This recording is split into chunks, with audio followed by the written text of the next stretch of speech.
আত্মীয়তার সম্পর্ক যারা বজায় রাখবে তাদের জন্য কিতাবের মধ্যে অনেক সুসংবাদ রয়েছে। সুবহানাল্লাহ। যেমন হযরত সাইয়েদনা ফকি আবুল্লাহ সমরকান্দি রাহমাতুল্লাহ তাআলা আলাইহি বলেন, আত্মীয়তার সম্পর্ক বজায় রাখার 10টি উপকার রয়েছে। সুবহানাল্লাহ। নাম্বার 1, আল্লাহ তাআলার সন্তুষ্টি অর্জন হয়। সুবহানাল্লাহ। যে ব্যক্তি আল্লাহ তাআলার সন্তুষ্টি অর্জন পেয়ে গেল, সন্তুষ্টি পেয়ে গেল, তার আর কি দরকার? কি দরকার আছে? যদি আমরা আত্মীয় সম্পর্ক বজায় রাখি, আল্লাহ তাআলা যদি সন্তুষ্ট হয়ে যায়, তারপরে এর চেয়ে আর কি খুশির সংবাদ আমাদের জন্য? এরপর তিনি বলেন লোকদের খুশির কারণ হয়ে যায়। আসলে যখন কেউ পরিবারের মধ্যে ভালো ব্যবহার রয়েছে, নিজেদের মধ্যে ঝগড়াঝাটি নেই, তখন লোকজন কিন্তু তাদের প্রশংসা করে যে তাদের সংসারটা খুবই সুন্দর, তাদের আত্মীয় স্বজনের মধ্যে তাদের সাথে ভালো সম্পর্ক। তখন একজন আরেকজনকে বলে তাদের মতো হও। তো লোকদের খুশির কারণ হয়। নাম্বার 3, ফেরেশতারা আনন্দিত হয়।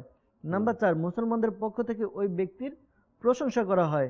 নাম্বার 5, শয়তান এর দ্বারা দুঃখিত হয়।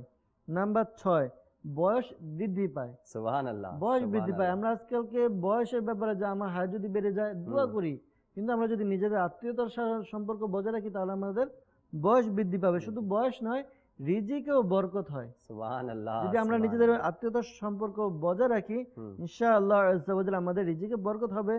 এরপর বর্ণিত হয়েছে মৃত্যু বরণকারী মুসলমান বাবা দাদা খুশি হয়। সুবহানাল্লাহ। একে অপরের সাথে মহব্বত বৃদ্ধি পায়।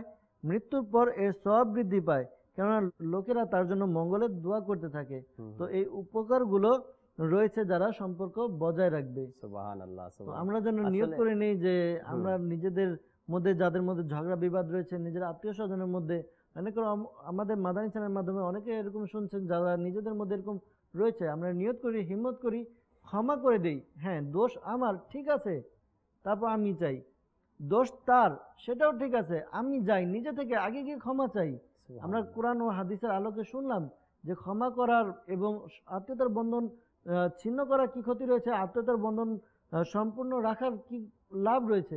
আমরা নিয়ত করি না ইনশাআল্লাহ আজ্জা ওয়া জাল যেন আমরা সম্পর্ক বজায় রাখবো। তো আসলে দাওয়াত ইসলামী আজকাল আমাদেরকে এই বিষয়ে মন মানসিকতা তৈরি করেন যে আমরা যাতে করে সমঝোতার যে মন মানসিকতা এটা যেন নিজের মধ্যে রাখি, আপোষ করার যে মন মানসিকতা সেটা যেন আমাদের মাঝে রাখি। কেননা মুসলমানদের কালচার এটাই, যখন এক মুসলমান অপর মুসলমানের সাথে কোনো কিছু নিয়ে দ্বিধাদ্বন্দ্ব হবে, ঝগড়া হবে, তখন তৃতীয় পক্ষ অর্থাৎ তার পাশে যে মুসলমান রয়েছে তার উচিত তাদের মাঝখানে এসে তাদের দুজনকে সমঝোতার মধ্যে নিয়ে আসা। এটাই হয়েছে মুসলমানদের উচিত। দর্শক শ্রোতা, আপনারাও যদি চান যে আমার ঘরের মধ্যে সমঝোতা চলে আসুক, আমার ঘরের মধ্যে আপোষ চলে আসুক, তবে আমি আপনাকে অনুরোধ করব দাওয়াত ইসলামের মাকতাবাতুল